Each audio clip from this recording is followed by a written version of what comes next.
Hello, welcome to our May update here at Revesby Estates Farms. So May, we've had a nice amount of rainfall. So May follows our driest month we've ever recorded, which was April.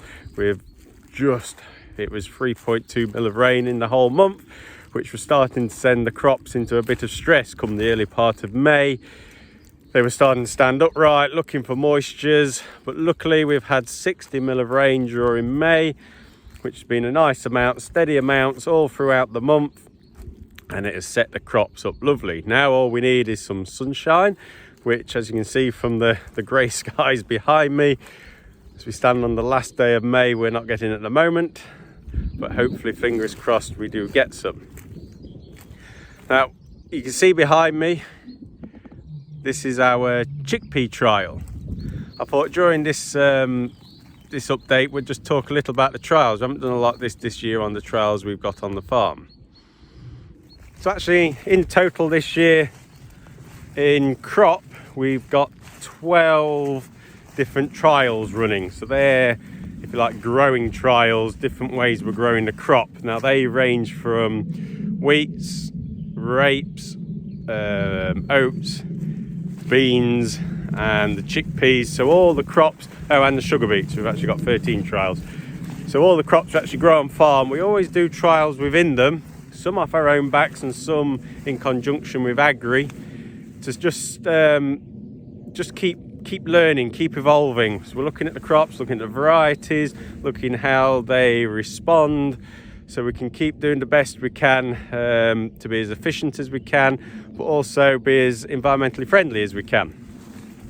So if we have a look at the trial behind me, we have got a chickpea trial this year. So let's have a look. So for those who have seen our YouTube videos over the last couple of years, really, you'll see we've been growing chickpeas now. This will be the fourth season of having the chickpeas. We've gone from small plot trials like you see here to large 2 hectare plots, to coming back now to these small plots again.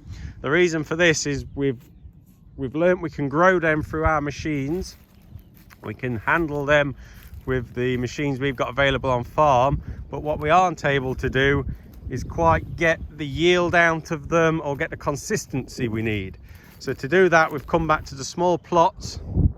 As you can see, they're very varied in their growth habits, just so we can experiment and do different techniques on them and learn what's the best way to go. So if you look at these ones up here, you can actually see these ones are in flower.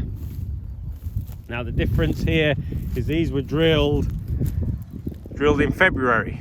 Traditionally we were trying to drill these in late April, early May, when the soils were a lot warmer. But these ones actually have gone in early to try and get them to do what they're doing now, flower earlier, so they can finish. This is an indeterminate crop and it will keep on growing unless it gets the right temperatures to finish it.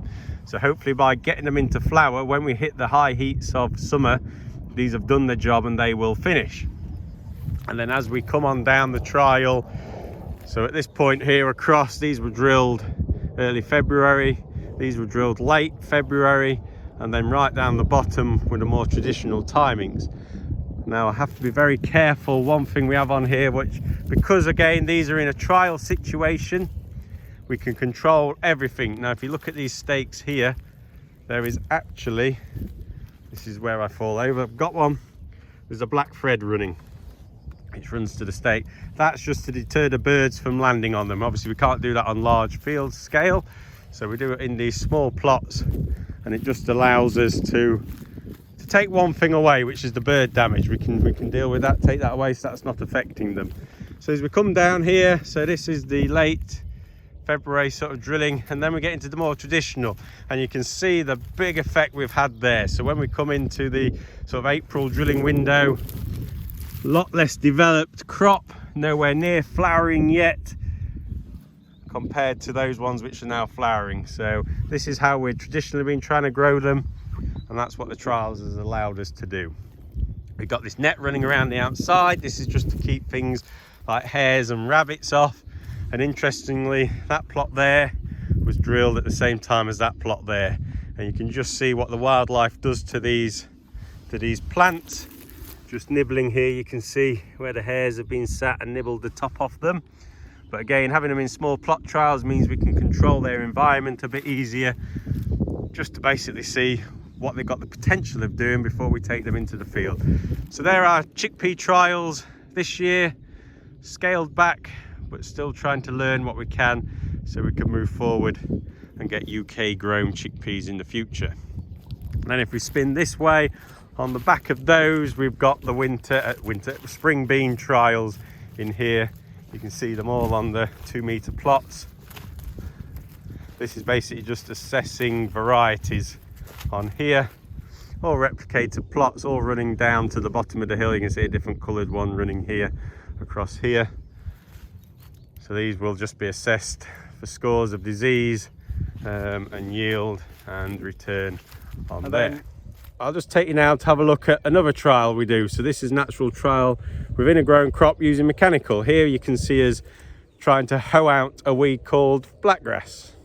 A small experiment going on today, thanks to Robert Neve. Got his operator Darren here with us. Brought this hoe in to see if we can try and take some blackgrass out of this field. So this is a field of spring oats. It's deliberately in with spring oats. We grow a lot of blackgrass in here. Blackgrass normally germinates predominantly in the autumn. It will outcompete winter wheat. Can't control with chemistries. So this is a cultural way. So we use the spring crop, so we miss its main germination window. We put the oats in because they're very competitive and will outcompete it.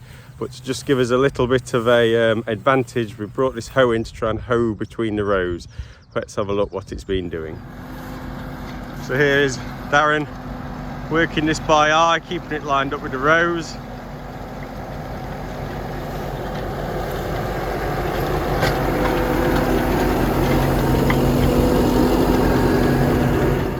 So here you see on the left hasn't had the hoe through, and on the right has. On the right looks a little bit messy at the moment because the hoe's been through, but these oats will stand back up. So here we go, you see here on the top here is a blackgrass plant pulled out of the soil. So if we go to the other side where the hoe hasn't been, and you'll see the blackgrass if I open the rows up. You can see the blackgrass growing here in between the rows here. So we've got a row here, and the hoe's going to come down and chip out in between. So as well as our in-field trials, because everything we do nowadays is very precise, all controlled by satellites, precision planting of seeds. Seed can be varied by soil zones or whatever zone I want to do it. We actually take that precision further now, and you'll see in this next clip we're looking at a precision instrument to help us during harvest. This one is measuring our moisture and our protein within our crops. Okay, so this machine here we are just trialing at the moment. So normally what we do when we harvest a crop, all we can do, we use this little machine here. You can see the different crops running down there, and that will tell us our moisture of a crop. Now this machine is very different. So every single load what comes in from a field will go in here. Now you can see a list of crops which we've entered in, what it can do. So if we select winter wheat, now that was the last test we've actually done through this machine. So here you can see it's telling us our moisture. That's very important because we store crops at 15% and below. It's very important we've got an accurate moisture meter. Now this machine is what all the intake mills will use as well. It's calibrated properly, so what we have on here should be exactly the same as what they have on there. You can join these up to a ring, so every single machine of this type is talking to each other and they will be calibrated to one another. So we can be guaranteed that our moisture is what it will be on intake. So we can get these dried to the precise moisture we need. We can aim for 15% through our dryer, saves us on diesel, saves our carbon footprint. The other important thing on here is the protein, so 10.5. So protein is used by the millers. Depending on the spec will be the different protein which we've been aiming for. But other than just for the milling quality, this can also tell us whether we've under or over fertilized our crop. Too much protein in a feed wheat will mean we put too much nitrogen on it. Too little, if we were down in the 9s, would tell us that we've not put enough nitrogen on. So that's why this becomes a precision instrument for every single field. Every trailer load what comes in, which might be 10 or 12 trailers off a field, we will have a protein reading. We can average that protein over that field, and it will enable us to see whether we've used the correct inputs throughout the season upon that field. We've then got the specific weight here. That is telling us the kilograms per hectolitre. That is how much that grain weighs. Again, when you're selling wheat, they will want that to be above sort of 72 and above, really. Anything below that, you'll get claims on. So this specific weight was nicely within the region. The other thing we can do now, we know this, so every single load what comes in, we've got this data. We have the ability then, as it comes in, we can dictate which store it goes. So if I was doing a quality wheat where I needed 10.5% protein or more, if this wheat fell below that, I could send it to a store. If it was above that, I could send it into another store. So I know every wheat what's in a store has got the right specification to meet the spec on the contract. So it's just a more precise way of dealing with the crop coming in. We're very precise out in the field, and now we can be very precise when it's in here. So let's just have a look at this machine working. So I'm going to drop this wheat sample everywhere. Not easy when you do it one-handed. No matter how much you put in, as long as that is full, the machine will do its own work on there. So if I now put this to analyze, we can now give it a reference. So let's say I was coming down to field 24, I can put that in there, and I might want to say this one was off the headland. If I could spell headland, continue. So now it's doing its job, you can hear it. See the wheat going down, it drops 10 lots of wheat for a light. This is using near infrared, shining a light through the wheat. Very, very clever. And through the light, what's being shone through the wheat, it can actually do all that analysis. So clever on what it can do, and it will be within 0.1% accurate to an actual lab test. So that has now gone through, and it's now going to put us the results up on this screen. There we go. That one's a very dry lot, so 13.5%. So that's been over dried. That's why this machine becomes important. Once that sample's gone in there, it's all been weighed and measured. It comes out in this drawer. I can then keep a sample of that. So if it's a lorry leaving farm, I would keep a sample of that. So we've got a record of every lorry what's gone through. Now, so that's on this screen here. You can then see, tests running through it. And what's been done on here, so we can see all the back ones through. We can also then go back to reporting.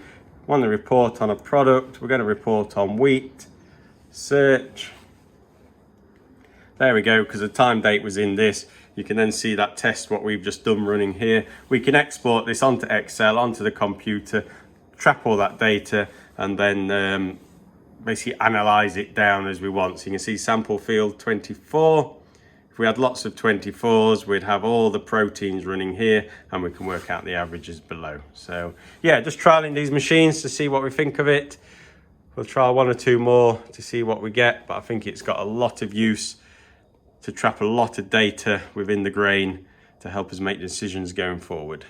So I hope you enjoyed our May update. Just a little look at some of the trials, what we do on the farm, and evaluating new equipment to help us keep pushing along to be more precise and accurate in what we do. So yes, thank you very much for joining us, and I look forward to seeing you in our June update.